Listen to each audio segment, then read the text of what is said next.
옆에 분들 같이 인사하겠습니다. 반갑습니다. 은혜 많이 받으시길 바랍니다. 새해 복 많이 받으시길 바랍니다.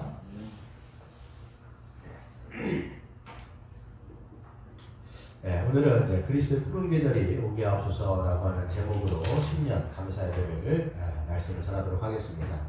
네, 말씀 묵상하면서 또 이제 신학 서적들을 읽으면서 2021년도 표를 좀 생각하고 또 하나님께서 주시는 마음이 무엇인지를 좀 생각해 봤습니다. 일주일 동안 좀 바쁘긴 했었지만 또 하나님께서 우리 교회를 향해서 또 목회자인 저에게 또 함께 이 공동체가 품어야 될 마음이 무엇인지 또 어떤 생각과 어떤 뜻을 품으면서 이 한 해를 또 우리가 살아갈 수 있는 힘을 주고 또 믿음을 주실 수 있는 그런 말씀이 무엇인지를 또 생각해 봤을 때 이런 마음에 그런 생각이 들었습니다. 그래서 이건 가사도 있습니다. 예전에 이제 김준곤 CCC 전 이제 돌아가신 목사님이 계신데 그분이 그리스도의 푸른 계절이 오게 하옵소서라고 하는 그런 찬양의 가사가 제 마음 가운데 왔습니다. 그래서 이번 한 해 우리 목표가 아니죠. 그 표 어떻게 보면 교회의 교원제요. 바로 이제 그리스도의 푸른 계절이 오게 하옵소서.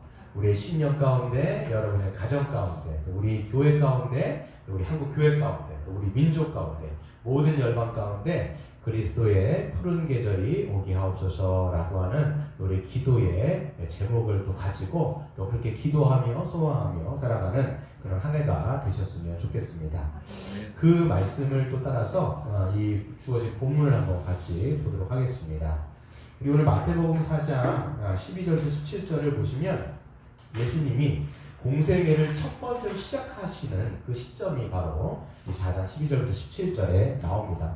공생이라고 하시는 것은 이제 공적으로 하나님의 사역을 시작하는 그런 생애를 가르칩니다. 그래서 30년 동안은 평범하게 사시다가 30년 이제 공생애를 시작하시면서는 이제 하나님의 그 말씀을 따라서 원래부터 말씀을 따라서 사셨지만 그 예수 그리스도께서 그 하나님의 예언의 말씀들을 성취해 가시는 그런 이제 생애가 바로 공생애입니다. 그래서 이제 공생애를 시작하시는데 예수님의 그 공생애를 한 세 가지 지역으로 나누면 첫 번째가 이제 갈릴리 지역으로 나눌 수 있습니다. 첫 번째 교두보가 이제 갈릴리 지역을 거점으로 삼으시는데 바로 그 말씀이 나와 있습니다. 보세요. 12절에 보시면 예수께서 요한이 잡혔음을 들으시고 갈릴리로 물러가셨다가 이렇게 얘기하죠. 13절에 보시면 나사렛을 떠나 스불론과 납달리 지경 해변에 있는 가버나움에 가서 사셨다라고 얘기합니다. 갈릴리는 굉장히 큰 지역입니다. 그래서 가나안 땅의 지역을 보시면 밑에 이제 사해가 있고요. 사해가 굉장히 큽니다. 그리고 이제 요단 강줄기가 있고요. 그 다음에 위에가 이제 갈릴리 호수, 갈릴리 바다라고 되어 있습니다. 그리고 이 전체가 이제 이스라엘 지역입니다. 이 갈릴리 바다를 끼어 있는 이 북쪽 전체가 다 갈릴리 지역이라고 보시면 돼요. 가버나움은 어디냐? 그러면 이제 요 갈릴리 호수 바다의 북쪽 지역에 있는 조그마진 않지만 이제 지도상에는 점으로 찍혀 있는 그 갈릴리 바다의 북쪽에 있는 지역이 바로 가버나움입니다. 그래서 지금 전체는 다 지금 갈릴리라고 여러분 보시면 돼요. 스불론도 그렇고요. 납달리라고 얘기하는 것도 구약의 명칭이겠죠. 스불론 지파, 납달리 지파 이렇게 되어 있지 않습니까? 그러니까 스불론 지파가 살았던 그 지역, 납달리 지파가 살았던 그 지역 이렇게 얘기하는 거예요. 전체가 지금 다 갈릴리 지역으로 묶여있다는 사실을 우리가 알 수가 있습니다. 근데 왜 그쪽으로 가셨냐? 갈릴리로 왜 가셨냐? 바로 14절입니다. 이는 왜냐하면 선지자 이사야를 통해서 하신 말씀을 이루기 위해서 그쪽으로 가셨다라고 말씀합니다. 그러니까 예수님이 행하시는 모든 것은요, 구약에 약속하신 모든 말씀을 하나하나 성취하시기 위한 그런 발자취예요. 그냥 하나 허투루 가신 게 아니라 목적이 있고 목표가 있고 하나님의 그 말씀 가운데 순종하시는 발걸음이라고 우리는 이제 말씀을 따라서 볼 수가 있습니다. 근데 거기 가셔서 보시면 이제 이사야 말씀을 이제 예수님께서 인용을 하시는데요. 15절 보세요. 스불론 땅과 납달리 땅과 요단강 저편 해변 길과 그 이방인의 갈릴리여 이렇게 얘기합니다. 이게 이사야서 9장 1절 2절 말씀을 인용하신 건데요. 왜 스불론과 납달리와 그 요단강 저편의 해변길 그리고 이방의 갈릴리야, 이 갈릴리여 이렇게 말씀하고 있냐면 그 당시 이제 갈릴리 지역, 그렇죠? 이 스불론과 납달리가 살아가는 그 지역 자체가 구약에서 말하면 북이스라엘을 침공했던 아수르가 가장 먼저 침공했던 지역이 이 스불론이에요. 그리고 납달리 지역을 치고 들어온 겁니다. 이렇게 멀리서 치고 들어오고 거기를 점령한 다음에 그 지역을 교두보 삼아가지고 북이스라엘 백성들을 다 강제적으로 이주시켰던 그런 곳이 바로 이 스불론과 납달리, 즉 갈릴리 지역 전체 지역을 이야기할 수가 있습니다. 그리고 이제 예수님이 오시기 전에 이제 신약 시대가 전에 좀 전에 보면 로마가 이스라엘 지역을 점령할 때 가장 중심되었던 역할을 했던 지역이 바로 이 갈릴리, 스불론과 납달리 지역이라고 성경의 배경을 이야기할 수가 있습니다. 그렇기 때문에 구약에서도 그렇고 신약에서도 그렇고 이 스불론과 납달리, 이 갈릴리 전체 지역이 이방 문화와 종교의 영향을 굉장히 많이 받은, 어떻게 보면 영적으로는 아주 어두운 지역이라고 이야기할 수가 있습니다. 그렇기 때문에 구약에서도 뭐라고 얘기하냐면 이방의 갈릴리여 이렇게 얘기하는 거예요. 이방의 문화를 그만큼 받았으니까. 이방 사람들의 손때가 그만큼 탔던 영적으로 어두웠던 나라가 어두웠던 지역이 이 스불론과 납달리, 이 갈릴리 지역이라고 얘기할 수가 있어요. 근데 보시면 예수님은 놀랍게도 공생의 첫 거점을 어디로 삼으시냐면 이 갈릴리 지역으로 삼으십니다. 가장 영적으로 어두운. 그러니까 뭐라고 얘기하시냐면 16절 보세요. 흑암에 앉은 백성이 큰 빛을 보았고 사망의 땅과 그늘에 앉은 자들에게 빛이 비추었다 하셨느니라. 그러니까 그 가장 어두웠던 지역, 가장 영적으로 이방의 문화를 받아서 가장 영적으로 어둡고 그 사망의 그늘과 흑암의 그늘이 덮였던 그 지역에 예수 그리스도께서 맨 먼저 가셔서 빛을 비추시는 거예요. 광명을 비추시고 예수 그리스도께서 하늘의 빛 아닙니까? 예수님은 하나님 나라의 빛 자체인 거예요. 그분이 이 세상에 오신 것 자체가 빛이에요, 여러분. 그래서 그 생명의 빛이 그 어둠의 지역을 비췄다라고 성경은 말씀하고 있는 것이고, 그분이 이 땅에 오셨기 때문에 빛이 오셨을 뿐만 아니라 하나님 나라를 아예 가지고 오신 거예요. 왜 그러냐? 그분은 하나님 나라의 왕이시죠. 하나님 나라의 왕이시기 때문에 그분이 내려오신 것 자체가 하나님 나라가 이 땅 가운데에 도래하였다라고 성경은 선포합니다. 그렇기 때문에 17절부터 이때부터 얘기하는 이때부터 예수님이 이때 동생을 사역하시면서 이때부터 비로소 전파해 계시는데 뭐라고 말씀하세요? 회개하라, 천국이 하나님 나라가 가까이 왔습니다.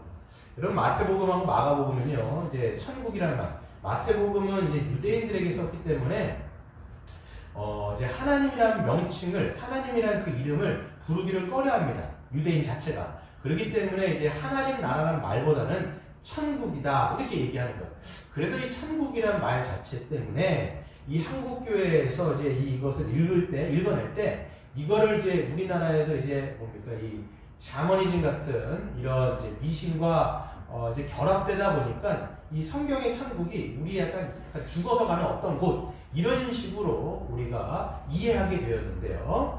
그래서 이 번역 자체가 사실 하나님 나라라는 번역하는 게 훨씬 좋습니다. 그래서 하나님 나라는 죽어서 가는 어떤 곳이라기보다는 이미 그리스도께서 이 땅에 오셨을 때에 생명의 빛, 하나님 나라의 빛으로 오셨기 때문에 이미 하나님 나라는 이 땅에 오셨다, 이 땅에 왔다라고 우리는 믿는 것입니다.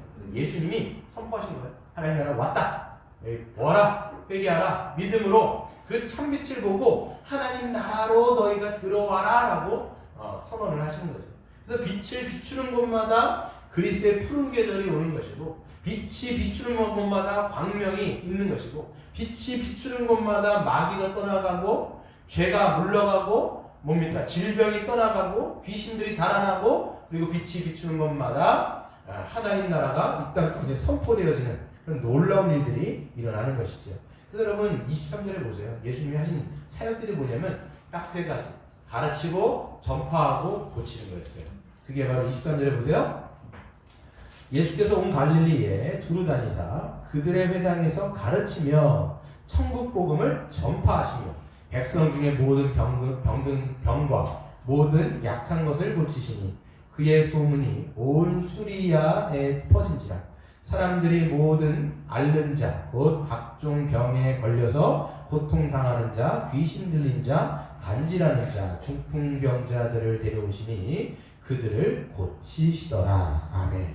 그러니까 예수님의 그 생명의 빛이 비춰지는 곳마다 그리스도의 푸른 계절이 오게 되는 것이죠. 그래서 질병이 떠나가고 사망의 그림자가 떠나가고 절망의 고통이 떠나가고, 그리고 거기 안에 하나님 나라가 선포되어질 뿐만 아니라 하나님 나라가 강력하게 역사하셔서 그 모든 것들을 제하여 버리고 환한 빛으로 바꾸시는 주님의 사역을 보게 되어집니다. 그래서 예수님이 행하신 일들을 보면 다 비싸요. 예수님의 사역은 다 생명의 빛사역입니다. 그래서 생명의 빛이 들어가는 곳마다 일들이 일어나시죠.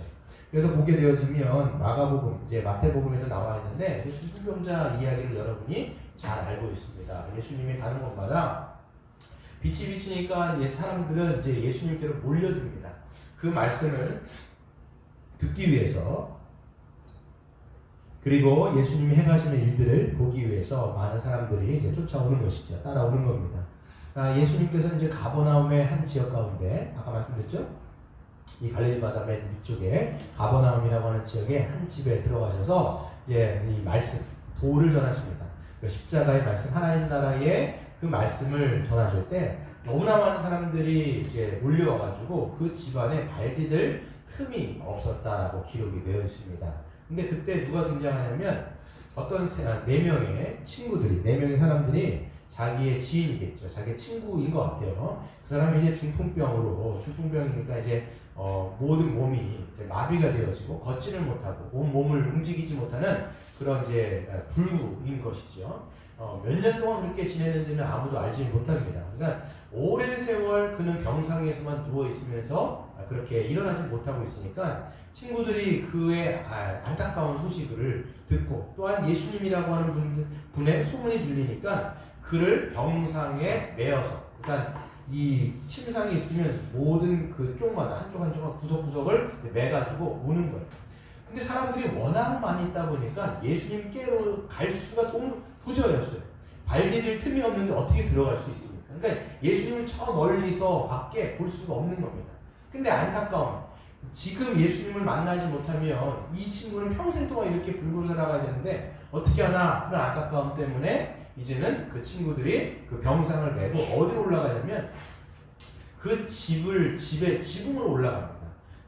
이 유대인들의 그 거주지, 그러니까 그 집의 모습을 보게 되면 우리나라와는 좀 다릅니다. 그래서 지붕으로 올라가는 계단이 있습니다. 지붕에 올라가면 지붕이 그냥 우리처럼 이런 지붕이 아니라 평평하게 되어 있습니다. 거기서 유대인들은요, 식사도 하고 사람들과 이제 교제도 나누는 그런 주거 문화가 되어 있는 것이죠. 거기 위로 올라가는 거예요. 올라가서 뭘 했냐면 이 사람들이, 물론 이제 흙으로 지어졌겠지만 얼마나 두꺼울까요? 굉장히 두껍겠죠. 이게 집들이 있고 그 다음에 진흙이 있으니까 이거를 갖다가 깨트리고 빠가지고 이걸 구멍을 뚫어버린 거예요.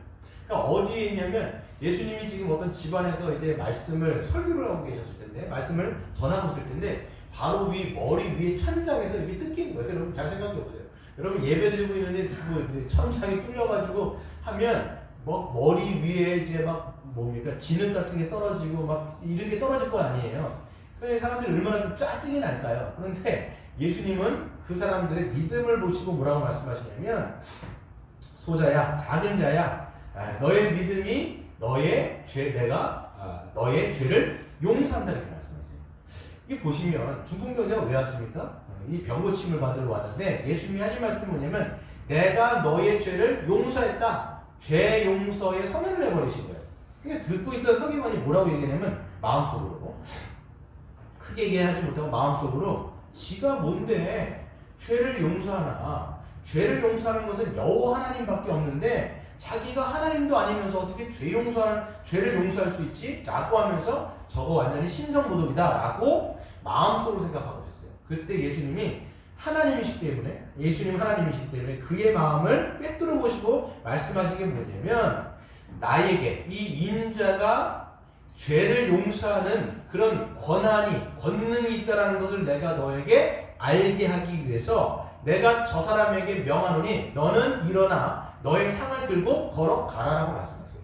그랬더니 어떤 일이 벌어지냐면 그렇게 평생 동안 누워있던 영자가 자기의 상을 들고 뚜벅뚜벅 걸어 나가는 거예요. 그러니까 거기에 있던 수많은 사람들이 하나님께 영광을 올리면서 야, 저분이 하나님이시구나 라는 것을 성경 기자가 보여주는 거예요. 그분은 죄를 용서하실 수 있는, 그러니까 예수 그리스도의 빛이 비춰지면 죄가 용서되는 것이고 그분의 빛이 비춰지면 질병이 떠나가는 하나님 나라가 임하는 그런 놀라운 기적의 역사가 있는 거예요. 여러분, 여기서 볼 때 기독교와 불교의 차이점이 있어요. 여러분, 불교의 불경을 읽어보시면 기독교의 이제 성경에서 나와 있는 예수님의 이야기와 비슷한 내용들이 굉장히 많이 있습니다. 예를 들면 이런 거예요. 부처가요, 어떤 거를 얘기하냐면 한 마을에 있는 과부의 아들이, 이제 과부가 있는데 그 아들이 죽었어요.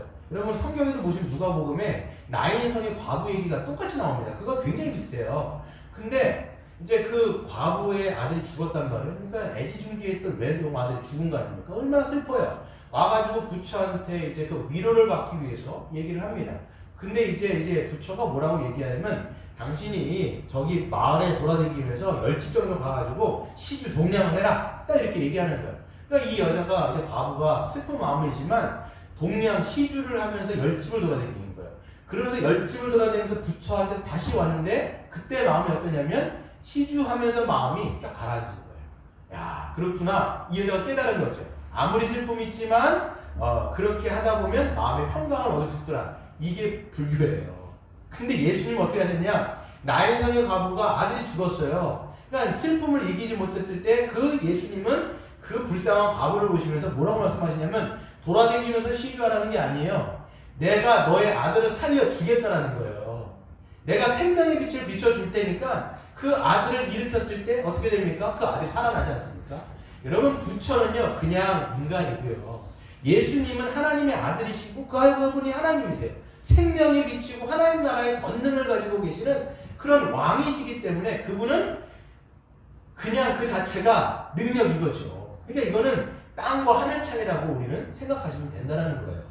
그 예수님은 또 보시면요, 예수님이 가는 곳마다 저는 이제 마가복음을 읽을 때 또 마태복음도 보면 극적인 사건 하나가 나옵니다. 어떤 사건이 나오냐면 제가 예전에 마가복음을 여러분에게 말씀드릴 때 이미 들었던 이야기실 거예요. 군대 귀신을 들린 그 군대 귀신 들린 자를 이제 고치시는 사건이 이제 마태복음에도 나오고 마가복음에도 나옵니다.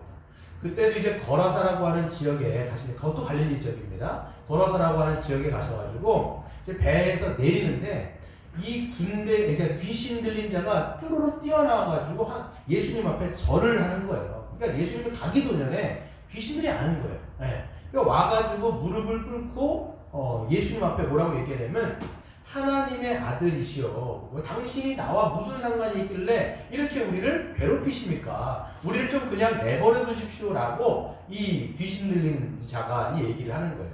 근데 이제 성경에 보시면 뭐라고 선언되어 있냐면 이 무덤 사이에 거하는 거죠. 무덤 사이에 거할 뿐만 아니라 이 사람이 밤낮 쉴 새 없이 그냥 어떻게 하냐면 소리를 지르고 괴성을 지르고 밤낮 무덤 사이를 뛰어다녀요.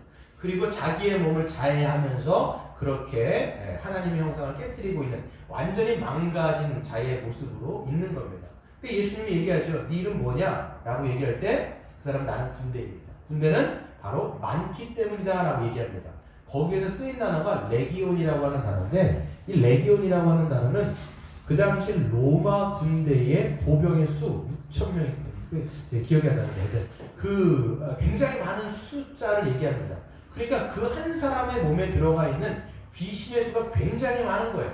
그러니까 그 하나님의 형상을 파괴하면서 살아가는 모습인 거죠. 그랬을 때 예수님이 그에게 선포하셨을 때 그 수많은 귀신들이 한 사람 몸에 떠나가면서 어디로 가냐면 저기에 이제 2,000마리나 되어지는 돼지의 떼가 있는 거예요. 그 돼지의 떼 안으로 귀신들이 다 들어가는 거예요. 귀신들이 막 들어가니까 돼지들이 발작을 하기 시작합니다. 막 발작을 하면서 막 뛰기 시작하는데 막 뛰면서 비탈길을 내리다닙니다. 비탈길을 내리다니까 막 돼지 멱다는 소리가 있지 않겠습니까? 그러니까 돼지가 막 굴르고 막 하면서 결국은 이 바다에 들어가서 몰사하였다라고 성경이 선언하고 있습니다. 여기서 우리는 볼 수 있는 게 뭐냐면 이거는 역사적인 분명한 사건이에요. 근데 마가와 마태가 이 기자들 눈에서 그것을 보여주는 이유가 있습니다. 뭐냐면 예수님이 오신 것은 마귀를, 사탄의 권세를 깨트리기 위해서 오셨다는 것을 보여주는 사건인 거예요. 그러니까 예수님이 가는 곳마다 마귀들이 떠나가고 지옥의 권세가 열리고 사망의 그림자가 떠나가고 이 사탄의 권세가 깨어지는 그 사건들을 보게 되는 것이죠. 그러니까 예수 그리스도의 그 생명의 빛이 비춰지면 비춰질수록 하나님의 나라는 임하고 사단의 역사가 떠나가는 모습을 보게 되어지는 것입니다. 그러면 여러분, 예수 그리스도는 어떻게 이 사망의 어두움을 빛으로 바꾸셨을까요? 라고 우리는 설명할 수 있게 좀 물어봐야 되겠죠. 어떻게 예수 그리스도 자체가 빛이시기도 하지만 예수님은 어떻게 그 어둠을 빛으로, 이 사망의 그림자를 이 하나님 나라로 이렇게 변화시킬 수 있었는가라고 보게 되어지면 그게 바로 십자가 사건입니다. 여기 이제 마태복음 27장에 보시면 제6시로부터 온 땅에 어둠이 임하여 제9시까지 계속되더니 제9시쯤에 예수께서 크게 소리질러 이르시되 엘리 엘리 라마 사박다니 하시니 이는 곧 나의 하나님 나의 하나님 어찌하여 나를 버리셨습니까? 라고 하는 선언이었어요. 그러니까 예수님이 땅 가운데 하나님의 생명의 빛을 드러내시기 위해서 예수님이 행하신 일이 뭐냐면 이 온 세상의 어둠을 자기 몸으로 끌어안으시고 십자가의 죽으심으로 말미암아 어둠을 끝장내 버리셨다라고 성경이 선언하는 거예요. 그러니까 예수 그리스도께서 온 세상에 있는 모든 그 절망과 죄와 사망과 고통과 모든 그 영적인 어둠의 그림자를 자기가 다 끌어안은 거예요. 그러니까 십자가상에 달렸을 때 6시부터 9시까지 온 땅의 어둠이 그 지역 가운데 임한 거예요. 왜? 예수님이 다 끌어안으셨습니다. 그리고 예수 그리스도의 십자가의 죽음으로 그분이 죽으심으로써 어둠을 완전히 끝장내시고 이 세상 가운데 이 생명의 빛을 다시 보여주신 것이죠. 그러니까 여러분 보시면 어두움도 예수님의 그 생명의 빛을 감출 수가 없고 덮을 수가 없어요. 예수님은 십자가에서 죽으셨을 뿐만 아니라 어떻게 하셨습니까? 다시 부활의 생명의 빛으로 다시 살아나셔서, 그렇죠. 다시 이 땅 가운데 그분은 사도행전에서 사도 베드로가 이야기했던 것처럼 사망의 고통에 매여 있을 수가 없는 분이에요. 그분 자체가 생명이기 때문에, 그 자체가 빛이기 때문에 어둠이 아무리 덮는다 할지라도 그분을 덮을 수가 없어요. 그렇기 때문에 그 생명의 빛은 어둠을 깨고 부활의 영광 가운데 다시 생명으로 이 땅 가운데 다시 부활하신 것이죠. 그러면서 예수님께서 마지막 공생애 때 마지막으로 다시 갔던 지역이 어딜까요? 바로 갈릴리예요. 그래서 예수님 뭐라고 말씀하셨냐면 죽기 전에도 내가 너희들보다도 먼저 갈릴리로 갈 거다 라고 말씀하시면서 가장 먼저 공생애를 시작했던 그 지점에 가셔서 예수님이 제자들을 기다리십니다. 그리고 제자들은 부활하신 예수님을 따라서 다시 갈릴리로 가는데, 갈릴리에서 어떤 말씀을 제자들에게 하시냐면 이렇게 말씀하세요. 11제자가 갈릴리에 가서 예수께서 지시하신 산에 이르러 예수께서 나와 말씀하여 이르시되 하늘과 땅의 모든 권세를 내게 주셨으니 그러므로 너희는 가서 모든 민족을 제자로 삼아 아버지와 아들과 성령의 이름으로 세례를 베풀고 내가 너희에게 분부한 모든 것을 가르쳐 지키게 하라. 볼지어다 내가 세상 끝날까지 너희와 항상 함께 있으리라 하시니라. 아멘. 그러니까 이러면서 예수님은, 그 빛 대신 예수님은 올라가셨어요. 하나님의 영광 가운데, 하나님의 영광의 보좌 가운데 앉으시고, 그리고 이제는 남은 제자들을 이 세상 가운데 보내신 거예요. 하늘과 땅에 있는 모든 권세를 나에게 주셨으니 나는 너희에게 명한다. 가서 너희들은 모든 민족을 제자 삼아서 하나님과 이 성자와 성령의 이름으로 세례를 베풀고 내가 너희에게 가르치고 분부한 모든 것을 지키게 하라. 내가 영원토록 내가 너희와 항상 함께 하겠다. 예수님 올라가신 거예요. 빛 대신 예수님이 올라가셨는데 그럼 빛이 이 세상 가운데 없느냐? 그게 아니라는 거예요. 빛 대신 예수님이 이 땅 가운데 성령을 그들에게 부어주시고 예수 그리스도를 믿는 그 사도들이, 그 제자들이 성령의 빛을 받아서 이 땅 가운데서 예수 그리스도의 빛된 삶을 그들이 살기 시작하는 것이죠. 예수님이 떠난 것이 아니라 이제는 예수님의 그 제자들이 남아서 빛으로 예수님과 똑같은 일들을 사도행전에서는 하게 됩니다. 그래서 그들이 하는 게 뭐냐면 예수님이 하신 것처럼 뭐예요? 가르치고 전파하고 그 다음에 고치는 사역들을 그 제자들이 동일하게 하는 것을 보게 됩니다. 그래서 예수 그리스도의 생명의 빛이 그들의 심령 가운데 성령으로 들어왔기 때문에 그걸 또 비추는 거예요. 복음을 전하고 예수 그리스도가 부활하셨다는 것들을 전할 뿐만 아니라 예수님이 하나님이시라고 그분이 메시아라고 전파하면서 구석구석 가운데 그리스도의 푸른 계절을 오게 하는 그런 사역들을 감당하는 모습을 보게 되는 것이죠. 그래서 여러분 사도행전 3장을 보세요. 똑같은 사역이 나옵니다. 사도행전 초반을 읽어보면요, 예수님이 한 것과 똑같아요. 예수님은요 종교 지도자들한테 고난받잖아요. 핍박받잖아요. 근데 그 민신들이 예수님으로 오잖아요. 예수님을 만나면 회복이 되어지는 일들이 있던 것처럼 제자들도 마찬가지예요. 종교 지도자들은 굉장히 싫어합니다.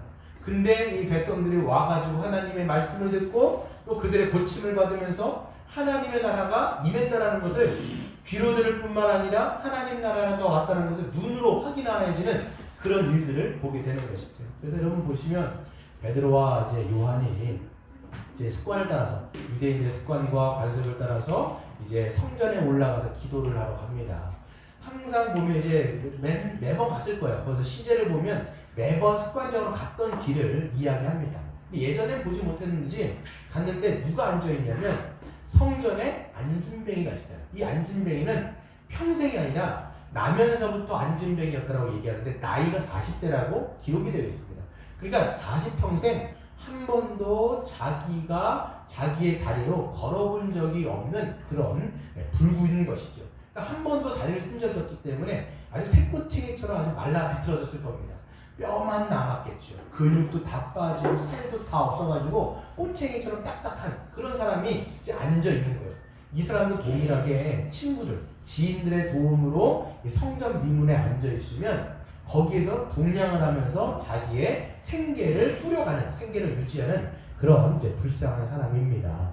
근데 이제 늘 갔던 건데 베드로와 사도가 가다가 그를 주목하여 복원을 이렇게 돼 있어요. 그를 주목하여 복원할. 이렇게 이야기하면서 이제 그와 눈이 딱 마주쳤겠죠? 눈이 딱 마주쳤는데 그 사람도 자기를 보니까 이 사람들에게 좀 돈을 좀 줄까라는 생각 가운데 이제 동냥하려는 그런 그런 눈빛으로 봤는데 이때 베드로가 그에게 이야기를 합니다. 그가 원하는 것은 금과 은이었어요. 근데 베드로에게는 지금 금과 은이 없어요. 그러니까 베드로가 이야기한 게 뭐냐면 내게 있는 것은 나에게는 금과 은은 없거니와 내게 있는 나사렛 예수 그리스도의 이름으로 너는 일어나 걸어라 라고 얘기하면서 그의 팔목을 이렇게 세워버립니다. 그러면서 참 베드로도 믿음이 좋죠. 만약에 이렇게 세웠는데 일어나지 못한다면 얼마나 쪽팔리겠습니까. 근데 확신이 있는 거예요. 성령께서 주시는 마음, 확신이 있기 때문에 그냥 그를 예수 그리스도의 이름으로 이러면 일으켜 세우는 것이죠. 그랬더니 어떻게 됩니까? 지금까지 한 번도 일어난 적이 없었던 그 발목에 힘이 들어가고 힘줄이 살아나고 뼈가 다시 튼튼해지면서 그가 걷기도 하고 뛰기도 하고 성전에 들어가 뛰기도 하면서 하나님께 영광의 찬송을 올려드렸다라고 얘기합니다. 여러분 제자들에게는 뭐가 있냐면 나사렛 예수 그리스도의 그 생명의 빛이 성령을 통하여서 있는 거예요. 그렇기 때문에 예수 그리스도의 이름으로 그들에게 생명의 빛을 비추었을 때에 예수 그리스도께서 행하신 일과 똑같을 뿐만 아니라 그보다 더 큰 일들을 한다라고 말씀하시죠. 여러분 요한복음 14장 12절에 보시면 예수님이 뭐라고 말씀하시냐면 나를 믿는 자는 나와 똑같은 일을 할 뿐만 아니라 나보다도 더 큰 일을 할 것이다. 나보다도 더 큰 일을 할 것이다. 근데 실제적으로요 예수의 생명을 받은 그들이요 예수님보다도 더 큰 일들을 합니다. 그게 어떤 뜻이냐면 예수 그리스도께서는 이제 보면 이제 이 이스라엘 지역 안에서 그 이스라엘 백성들 유대인들에게 복음을 전하셨다면 이제는 그 사도들은요 예수의 생명의 빛을 받아가지고 이제는 이스라엘 지역에 머무는 것이 아니라 그 복음의 빛이 온 세상 가운데 어떻게 됩니까? 이스라엘의 지역을 넘어서 온 사마리아와 땅끝까지. 그래서 여러분 사도행전의 맨 끝이 어디냐면 로마까지 사도 바울을 통해서 그 복음의 빛이 들어가면서 하나님의 나라가 이 땅 가운데 임하는 것을 아주 가시적으로 보여주는 것을 보게 되는 것이죠. 여러분, 이제는 여러분 예수님도 하나님 보좌 우편 가운데 계시고 제자들도 이제는 다 돌아가셨어요. 그 하나님 보좌 우편 가운데 다 이제 예수님과 함께 동행하고 있을 것입니다. 그런데 이 제자들을 통하여서 또 이 교회들을 통해서 그 예수 그리스도의 생명의 빛이 끝나는 것이 아니라 지금 2000년 역사상 계속적으로 이 열방 가운데 흩어지면서 우리에게까지도 그 생명의 빛이 우리 심령 가운데 성령을 통해서 이미 왔다라는 것을 여러분 믿으시기를 바랍니다. 그렇기 때문에 이제는 우리 또한 성령을 받아 예수 그리스도와 연합하여 우리 안에 하나님 나라의 빛이 우리 안에 있는 것입니다. 그것을 여러분 가장 잘 설명하고 있는 게 우리 한번 찾아보겠습니다. 고린도후서 4장입니다. 고린도후서 4장. 우리에게 어떤 빛이 비춰져 있는가? 이 구절이 참 우리가 이 성도가 어떤 자인지를 잘 설명해 주는 구절입니다. 고린도후서 4장 6절과 7절인데요. 한번 같이 읽어보겠습니다. 시작. 어두운 때에 빛이 빛이라 말씀하셨던 그 하나님께서 예수 그리스도의 얼굴에 있는 하나님의 영광을 아는 빛을 우리 마음에 비추셨느니라. 우리가 이 보배를 질그릇에 가졌으니 이는 심히 큰 능력은 하나님께 있고 우리에게 있지 아니함을 알게 하려 함이라. 아멘. 그렇죠. 예수 그리스도의 얼굴에 있는 하나님의 영광의 빛, 그 예수의 빛이 우리의 마음에 비쳤어요.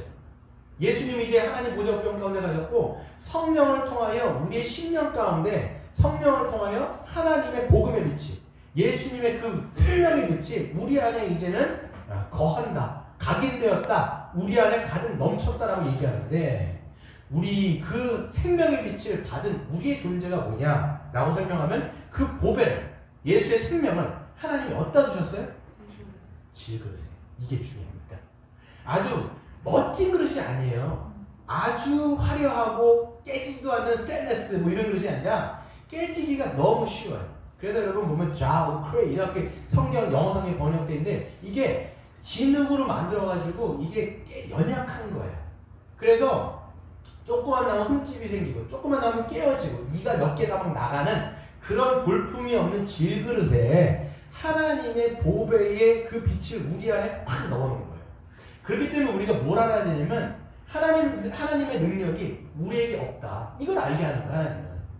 아, 우리에게 능력이 있는 게 아니구나. 우리가 잘난 게 아니구나. 이 능력, 힘이 큰 능력은 하나님께 있구나를 알게 하기 위해서 우리 같은 질그릇 가운데 하나님의 영광의 빛, 생명의 빛, 하나님 나라의 빛을 우리에게 비추어 넣어놓으신 거예요. 여기에는 비밀이 있어요. 그렇기 때문에 우리가 이 세상 가운데, 이 땅 가운데 빛으로 그리스도의 푸른 계절이 오게 하는 방식의 비결이 있는데 그게 뭐냐면 질그릇이 깨어져요.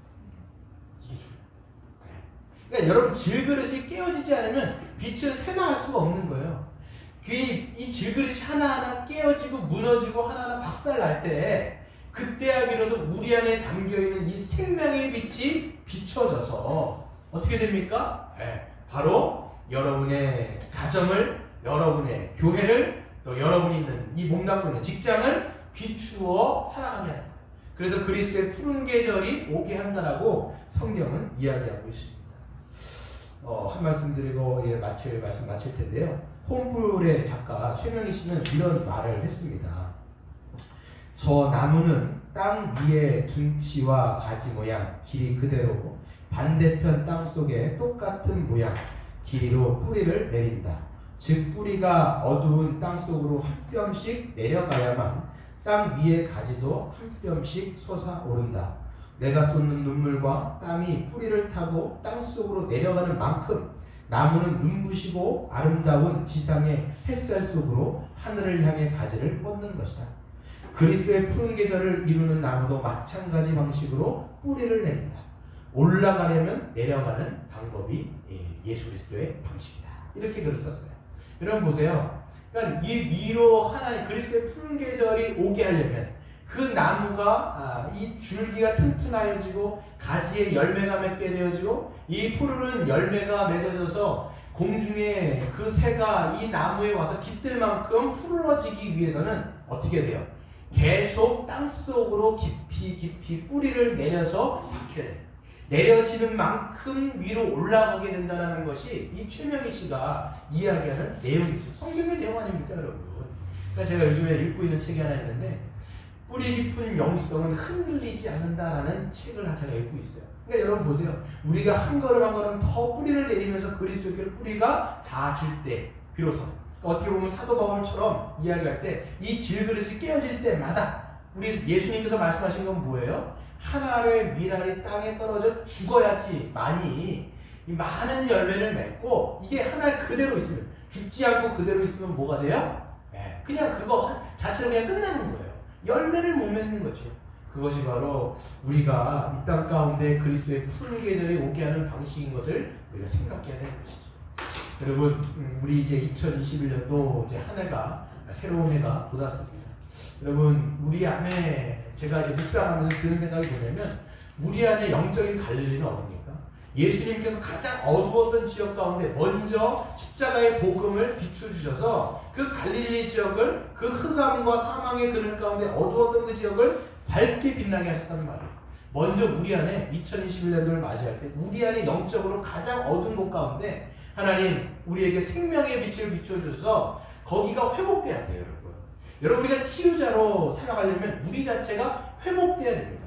회복되어진 자가 치유자로 살 수 있는 것이지 자기가 치유되지 않았는데 내가 회복되어지지 않았는데 어떻게 우리가 이 회복의 사역을 감당할 수 있겠냐는 거예요. 먼저 여러분 기도하셔야 돼요. 하나님, 영적인 내 안에 영적인 가장 어두운 부분을 이 성령 하나님께서 먼저 비추어 주시고 그것을 알게 하여 주시고 거기가 회복되어지게 하여 주셔서 내가 그것을 회복을 내가 경험하고 그 회복되어진 나를 통해서 나의 질그릇의 깨어짐을 통해서 내가 이 가정 가운데 또 내가 이 교회 가운데 내가 있는 이 직장 가운데 하나님 하나의 이 미랄이 썩어질 때에 그리스도의 푸른 계절이 오게 하여 주옵소서. 기도하시는 저와 여러분 되시기를 주의 이름으로 축원드립니다.